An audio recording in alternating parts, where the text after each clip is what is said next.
In March we celebrate Women's History Month. At MEA we have been holding a club each week to celebrate women that we find inspirational, and tonight we'll be sharing their stories with you. The woman I have chosen is Queen Elizabeth I. One reason why I've chosen her is because I find her very inspirational, as she ran a country on her own for 44 years and just went against everything that everyone thought she should be, because she didn't need a man in her life to stop her from doing what she wanted to do. I have a hurricane in me that will strip Spain bare if you dare to try me! The woman I've chosen for Women's History Month is Rosalind Franklin. The reason I've chosen her is because I found her very inspirational. She was the first woman to discover the DNA structure as well as the RNA structure, and she started her career via close analysation of graphene and coal. Furthermore, she had to overcome barriers such as cancer, which she experienced later in life, and also had to experience the troubles at the time of being a woman between the 1940s, 20s and 60s, of being a female scientist. However, despite the odds, she got a research grant and a research team and was eventually accepted into a PhD. The person I'm doing for Women's History Month is Emmeline Pankhurst, and the reasons I find her inspirational is because that she fought for women's rights and votes in the polling to decide who would be Prime Minister.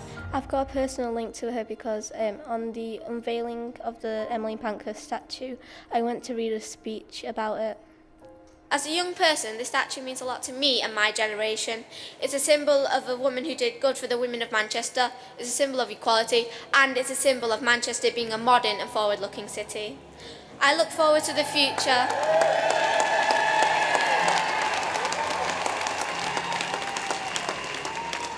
I look forward to the future, my future, and I hope that Emmeline will be the first of many more female statues in Manchester and around the country. And I hope to follow in her footsteps. For Women's History Month, I have chosen Nicola Adams because she was the first woman to ever get a gold medal in women's boxing in the Olympics. And another reason is because she is an inspiration to the LGBT community, because she is an openly bisexual woman and she is proud. It was very difficult for me to decide who I was going to choose for Women's History Month. It's been amazing to see all of the different women that the students have been choosing for who they find personally inspirational. One woman who I find to be personally inspirational is a woman who fought Roman conquerors in Britain. Her name was Boudicca. She was an extremely important woman in her tribe. She was a tribe leader, and when her husband died, the land that she owned should have been given to her and her daughters. However, Roman conquerors decided that this land was theirs. They brutally took the land and forced women into violence, and it was a very, very horrible situation for the women that were there. But Boudicca stood up against the Romans, who at this time were one of the strongest empires in the world, and she fought them, and they feared her. At a time where women were meant to be people who were taking a back seat in their own destinies, Boudicca grabbed onto hers and fought for her people and fought for her own voice. My inspirational woman is my grandma, Alaja Bekashantan, born the 5th of February 1936. She's from Nigeria, Ogun State of Peru. She's like a small town, small Muslim town. She has many titles there. She was in a business, making her own business with her kids. She was raising 5 kids, and despite being widowed twice, she came over obstacles like feminism, and building her own house and starting a business. She proves that no matter what happens, if you put your mind to it, you can do stuff. My favourite woman that I've chose is Gertrude Ederle. She was an American swimmer who swam across the English Channel. She was the first woman to swim across the English Channel. And she was worldwide known for being the best swimmer in the world. She was also known as the Queen of the Waves. Even though there was worldwide doubt that she wouldn't swim across the channel, she actually did it, proving everyone wrong. I've actually chosen a group of women for my inspirational women for Women's History Month, and it's Richard Kerr's ladies football team. They were an incredible group of young women who, for a start, during the First World War, had to take over the jobs within factories, making munitions for the soldiers so that they could fight the war. And one of the things they loved to do was go out in the yard after or in their breaks and play football. And the manager of the factory noticed them playing football and thought they're actually pretty good, and decided to put together one of the world's first proper women's football team. They played international teams, men's and women's, and beat them too. They played the first ever floodlit match, which apparently was quite funny because the floodlights kept going out and they were playing in patches of darkness in and out, which was quite cool. And they raised a lot of money for injured war veterans, what you would now call help heroes. They were absolutely a phenomenal group of women. Unfortunately, the FA, which was run by men, feared them. And as people do with things that they fear, they sought to destroy them, and actually banned women's football in 1921, having doctors file a false report stating that football was unsuitable for women and should not be encouraged. But did they stop? Absolutely not. They actually kept going until 1965, and when they were disbanded because they didn't have enough players, only 4 years before the Women's FA was created. The woman I have chosen for Women's History Month is Dr. Elizabeth Blackwell. One reason I find her inspirational is because she was the very first woman in America to have earned the MD degree in medicine. Another reason I find her inspirational is because during that time, women were usually supposed to be at home while she was out in the world learning about medicine and doing something no other woman had dreamed of doing. The woman who I've chosen for Women's History Month is my grandma. She is Doreen McNaught and she comes from Barbados. She's actually part of the Windrush generation. She came to be a nurse for the NHS. She first came to Oldham, and in Oldham she had to share a house with about 9 other Bajans, and they had to use shillings, I think it was, to use the cooker. And she said it was a really damp house, really horrible conditions. She felt like she would come and be a British person. That's what she's been educated to be her whole time in Barbados as a child. And then people have treated her very unequally just because of the colour of her skin when she arrived. The work that she was forced to do in terms of like having to do the jobs that the white nurses didn't want to do, being told that people didn't want to her to touch them because she was black, they didn't want to catch blackness, I don't know what they didn't want to catch.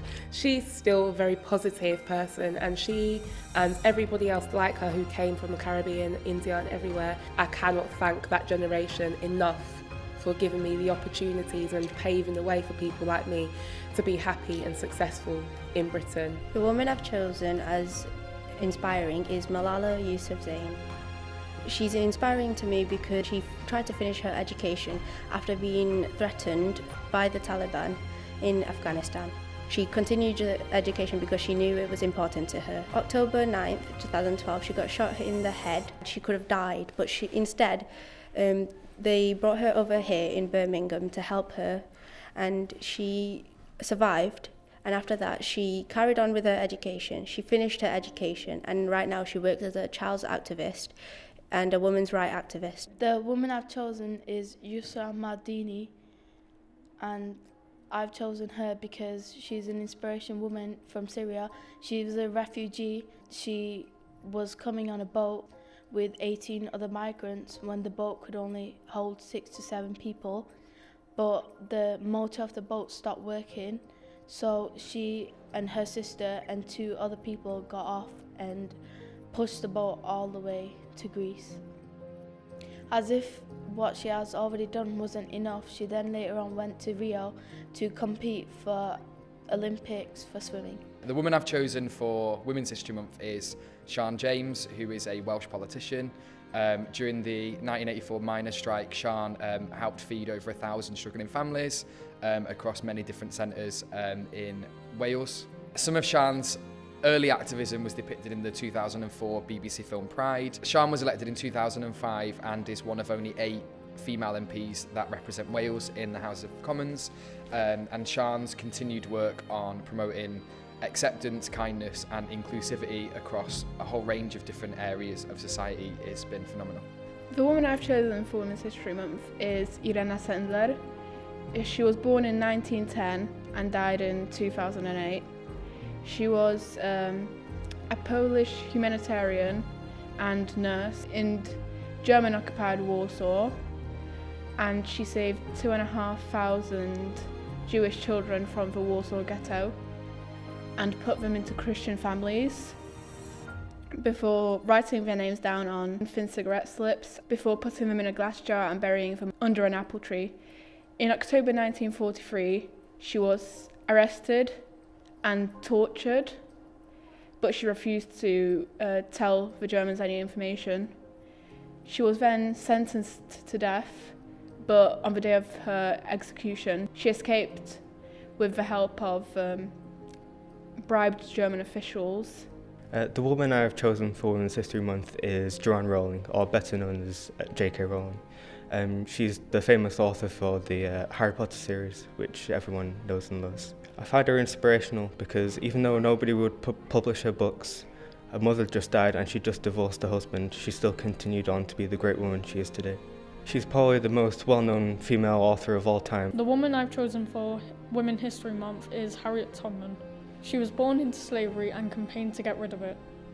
One reason I find her inspirational is that she is a very significant character to most slaves and women who stood by her for what she wanted. She set up the Underground Railway, which was a way for slaves to get away from their masters. It's been brilliant to see the students interacting with Women's History Month this year. They have personally been responsible for researching a woman that they find to be personally inspirational. And they have been commemorating and celebrating these women in a number of ways. Firstly, through this film, it was very, very important to me that the children used their voices to celebrate the women that they found to be inspirational and got to actually directly speak to you. In addition, though, they've been creating these absolutely wonderful portraits in art every week, which has been another fantastic way for the memory of these women to be commemorated and celebrated.